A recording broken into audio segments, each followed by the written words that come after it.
Hi, CUT 2025-ൻ്റെ application process എല്ലാം നമുക്ക് next month എൻഡോടെയോ അല്ലെങ്കിൽ ഫെബ്രുവരി ആ ഒരു പീരീഡിൽ നമുക്ക് എക്സ്പെക്ട് ചെയ്യാം. അപ്പോൾ ഈ ഒരു പീരീഡ് ഇപ്പോൾ നമ്മൾ ഓൾറെഡി CUT-ൻ്റെ എക്സാമിനെ കുറിച്ചുള്ള ചർച്ചകളൊക്കെ എങ്ങനെ നടത്തണം എന്നുള്ള കാര്യങ്ങളൊക്കെ നടന്നുകൊണ്ടിരിക്കുകയാണ്.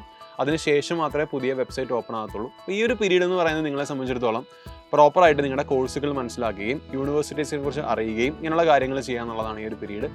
ആ ഒരു പീരീഡ് അതിന് ശേഷമാണ് നിങ്ങൾ ആപ്ലിക്കേഷൻ പ്രോസസ്സിലേക്ക് കടക്കുക. അപ്പോൾ ആപ്ലിക്കേഷൻ പ്രോസസ്സിലേക്ക് കടക്കുമ്പോൾ നിങ്ങൾക്ക് അവിടെ യൂണിവേഴ്സിറ്റിയും കോഴ്സും ചൂസ് ചെയ്യാനുള്ളൊരു ഓപ്ഷൻ ഉണ്ട്.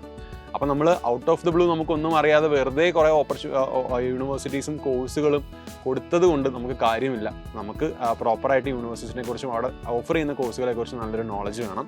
സോ കഴിഞ്ഞ NIRF റാങ്കിങ് എന്ന് പറയുന്നത് നമ്മുടെ യൂണിവേഴ്സിറ്റീസിൻ്റെ ഈ പറഞ്ഞ എക്സ്പോഷറും അതേപോലെ തന്നെ ഫാക്കൽറ്റീസും അതേപോലെ ലൈബ്രറി കാര്യങ്ങൾ, റിസർച്ച് ഓപ്പർച്യൂണിറ്റീസ്, ഇങ്ങനെ പല കാര്യങ്ങളിലെ വെച്ചിട്ടൊരു ഫ്രെയിം വർക്കാണ് NIRF എന്ന് പറയുന്നത്.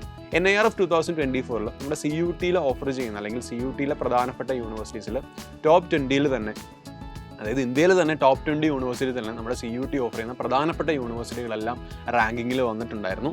ഫോർ എക്സാമ്പിൾ, നമ്മുടെ CUT ഓഫർ ചെയ്യുന്ന കോളേജസിൽ ഏറ്റവും ഫസ്റ്റ് വന്ന യൂണിവേഴ്സിറ്റി നമ്മുടെ JNU ആണ്, ജവഹർലാൽ നെഹ്റു യൂണിവേഴ്സിറ്റിയാണ്.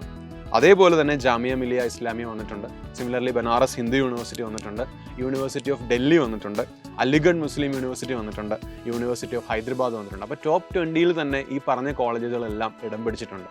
അപ്പോൾ ഈ ടോപ്പ് 20 എന്ന് പറയുന്ന ഒരു ക്രൈറ്റീരിയയുടെ ഏറ്റവും പ്രധാനപ്പെട്ട കാരണം നമ്മൾ പറഞ്ഞ പോലെ നിങ്ങൾക്ക് അവിടെ കിട്ടാവുന്നൊരു എക്സ്പോഷറാണ്. അപ്പോൾ നമ്മളൊരു നോർമൽ ഡിഗ്രി കോളേജസ് അല്ലെങ്കിൽ നോർമൽ ഒരു കോഴ്സ് എടുക്കുന്നതിന് ബദലായി നമ്മളിത് ചൂസ് ചെയ്യുമ്പോൾ നമുക്ക് കൂടുതലായിട്ട് കിട്ടുന്ന എക്സ്പോഷറും അതേപോലെ ഈ പറഞ്ഞ പോലെ ഫാക്കൽറ്റീസുമായി ബന്ധപ്പെട്ട് നമുക്ക് കിട്ടുന്ന നോളജും ഈ കാര്യങ്ങളൊക്കെ ഇമ്പോർട്ടൻ്റ് ആണ്. അപ്പോൾ നിങ്ങളിപ്പോൾ ചെയ്യേണ്ടത് എന്താണെന്ന് വെച്ചാൽ ഈ പറഞ്ഞ കോളേജസും അതേപോലെ നിങ്ങൾക്ക് താല്പര്യമുള്ള കോളേജസ് കറസ്പോണ്ടിങ്ങിൽ എടുക്കുക.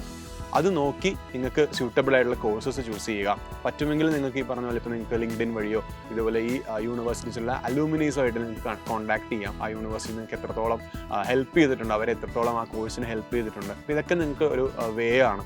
കാരണം നിങ്ങളിപ്പോൾ എടുക്കുന്ന UG ഡിഗ്രി അനുസരിച്ചാണ് നിങ്ങളുടെ PG അല്ലെങ്കിൽ ഈ പറഞ്ഞ പോലെ PhD അല്ലെങ്കിൽ MS ഇങ്ങനെയുള്ള കാര്യങ്ങളൊക്കെ നിങ്ങൾ ഫോക്കസ് ചെയ്യുന്നത് ഈ ഒരു ഡിഗ്രിയുടെ ബേസിലായിരിക്കും. അതുകൊണ്ട് തന്നെ വളരെ ക്രൂഷ്യലായിട്ടുള്ളൊരു തീരുമാനങ്ങളാണ് നിങ്ങൾ ഈ ഒരു പീരീഡിൽ എടുക്കേണ്ടത്. അതേപോലെ തന്നെ നിങ്ങൾക്ക് ഏതെങ്കിലും കോഴ്സുകളെക്കുറിച്ചും ഇതുമായിട്ട് ഇനിയും എന്തെങ്കിലും സംശയങ്ങളൊക്കെ ഉണ്ടെങ്കിൽ കമൻറ്റ് ബോക്സിൽ ചോദിക്കാം. അതേപോലെ CUT-ൻ്റെ കോഴ്സസ് നമ്മളിപ്പോൾ ഓൾറെഡി സൈലത്തിൽ റൺ ചെയ്തുകൊണ്ടിരിക്കുകയാണ്.